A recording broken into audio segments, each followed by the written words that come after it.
Hi everyone, this is Rivera Sun from Bene, Campaign Nonviolence, and I'm here with Daniel Lee, who is the project manager for the James Lawson Institute and an excellent trainer in strategy for nonviolent change.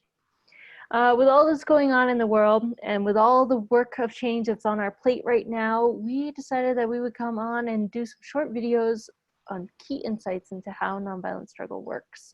So today we're going to talk a little bit about pillars of support, an important model for understanding how to remove power from a problem and ideally put the power and resources in support of the change that you need.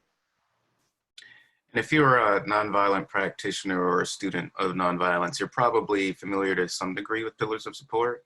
But if you're newer to this type of struggle, then it's something that you need to know and something that's essential. A lot of times, one of the main tenets of nonviolent struggle is making sure that you have a target with well-defined goals and you have steps, tactics, and strategy that get you towards that goal. A lot of times those tactics and your overall strategy is focused on whoever's in power. But sometimes you forget who keeps that person in power or who keeps that system in power. And by focusing on the pillars of support that provide a sense of legitimacy to whoever's in power, you can delegitimize them so that you don't have to go through the hard work of convincing every individual person if the person in power is delegitimized by losing these pillars of support that really keep them and their rule and their way of thinking in place. A lot of times this is focused on dictatorial power, but these concepts can really be transferred towards large-scale societal change as well. Yeah, it's a theory of change that comes from Gene Sharp, who's a scholar of nonviolent struggle, and he really kind of illuminated for many of us that, you know, power doesn't magically come from the top down, from a king or a dictator or a CEO. It happens, these people get their orders fulfilled. Things happen because we cooperate with them. And so the name of the game with nonviolent struggle is really to find ways to remove that support, to remove that consent and that cooperation from more and more pillars of society. And these pillars of society, they may be groups like cops or teachers or business owners or political people, but they're going to provide different kinds of support to the power holder, the dictator, the issue even. We may not be looking at an individual or a person, we may be looking at a problem in our world like climate change. And, you know, if the problem doesn't have the resources it needs, if there is no funding for fossil fuels, if there is no, if the cops refuse to arrest protesters, if, you know, the workers in the oil fields refuse to show up, if we ourselves don't purchase oil, then that whole system can no longer continue to operate. And like I call this guy the little French dude. He was actually 19, 20 years old when he wrote this quote that gives us this idea of pillars of support. And he said, "Resolve to serve no more, and you are at once freed. I do not ask that you place your hands upon the tyrant to topple him over, but simply that you support him no longer. And then you will behold him like a great colossus whose pedestal has been pulled away, fall of his own weight and break into pieces." This is Etienne de la Boétie in the 1500s. And here's what he's describing. If you are able to erode those pillars of support and block off the resources that the problem needs to succeed, the whole model topples, and that dictator can't get his orders carried out. The CEO has to concede to the workers' demands. And that's just the way it works. Daniel, do you want to tell them a little bit about this slide? Yeah, and this is sort of breaking down pillars of support into some really recognizable, discrete categories. I think when we talk about pillars of support in our current context, a lot of people immediately think police departments or political parties, which is true in our current context if we're talking about police brutality.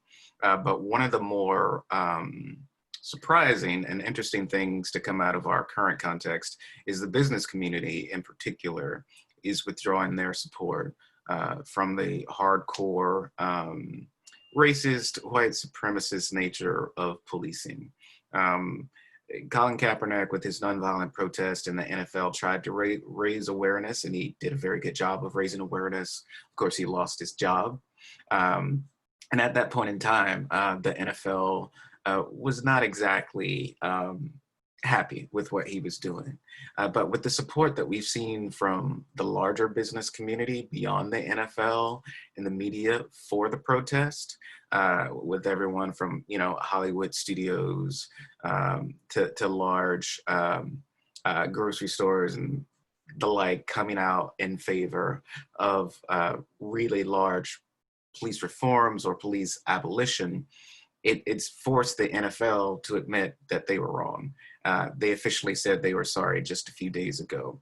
But if you look at these different layers of support, that is a way to put pressure on whoever it is you want to either make a decision or leave. One of the larger pillars of support that,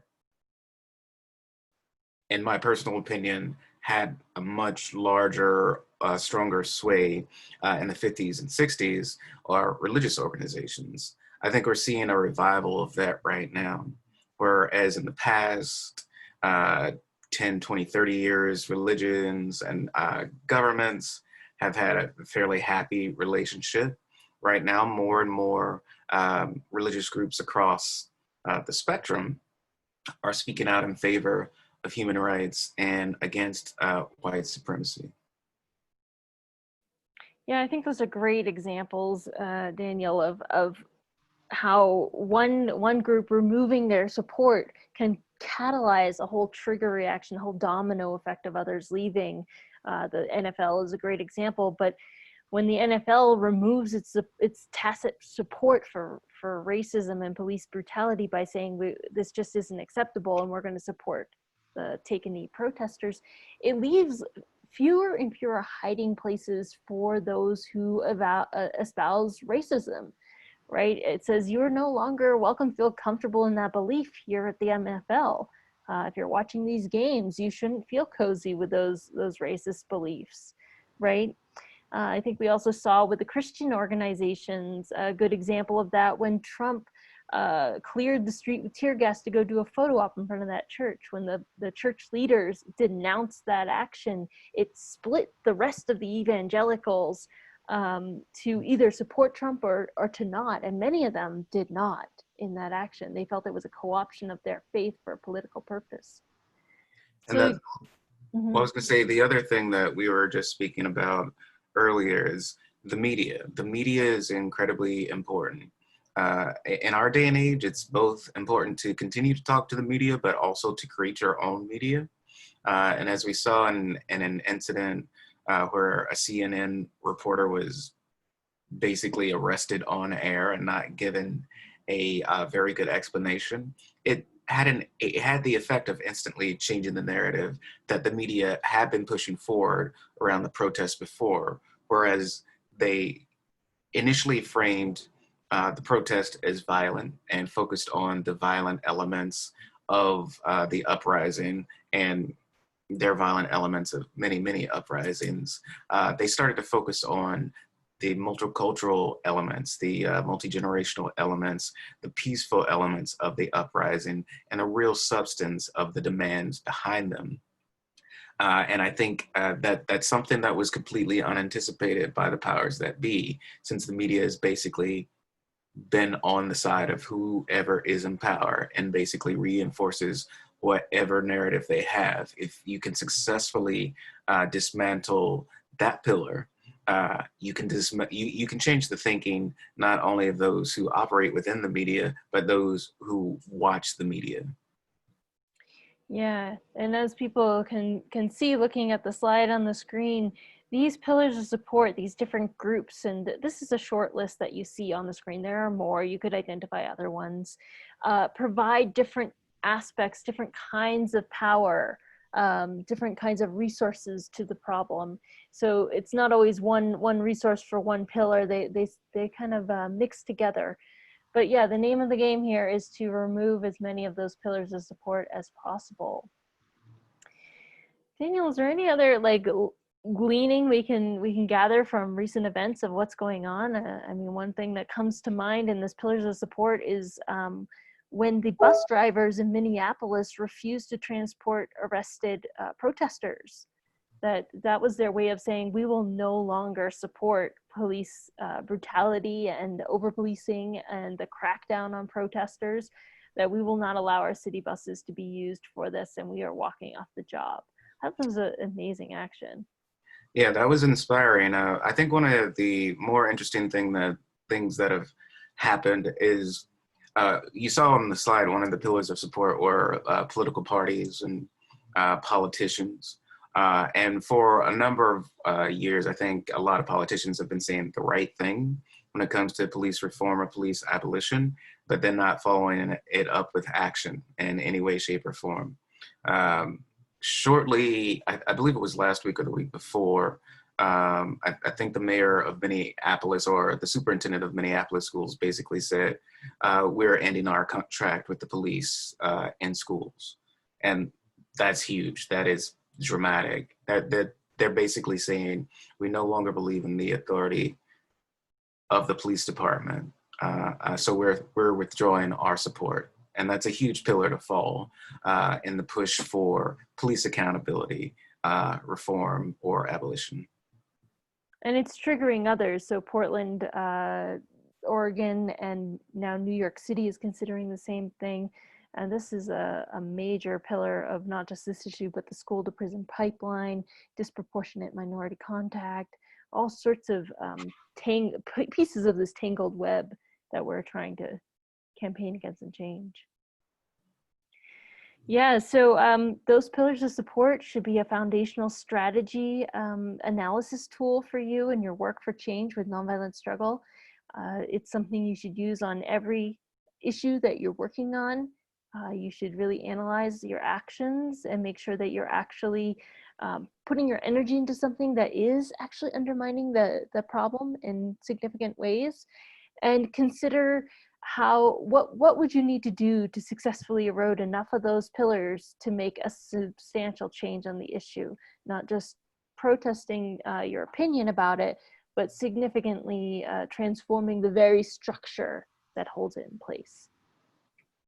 Yeah, and I would just add at the end, like a lot of times people don't want to tackle a problem because they believe either the problem's too hard or the decision maker in charge of making the decisions will not change their mind. And in some ways, pillars of support can go hand in hand with what people call power mapping. So if you think the person at the top in charge isn't going to change, will not respond to you, think about who they will respond to. And oftentimes it's pillars of support. It's the electoral constituency that, you know, they rely on to keep their job, you know. Sometimes it's the businesses that support them, you know, sometimes it's the religious groups that come out and campaign for them and support them. Well, campaign.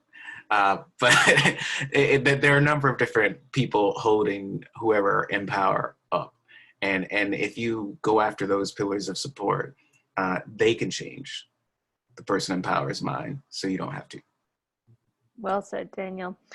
Thank you, everyone, for listening to our brief teach-in here today. We hope it's useful and relevant for your work. It helps you become more effective and more empowered in using nonviolent struggle to make change. And thanks, Daniel, for joining me to do this. Thank you.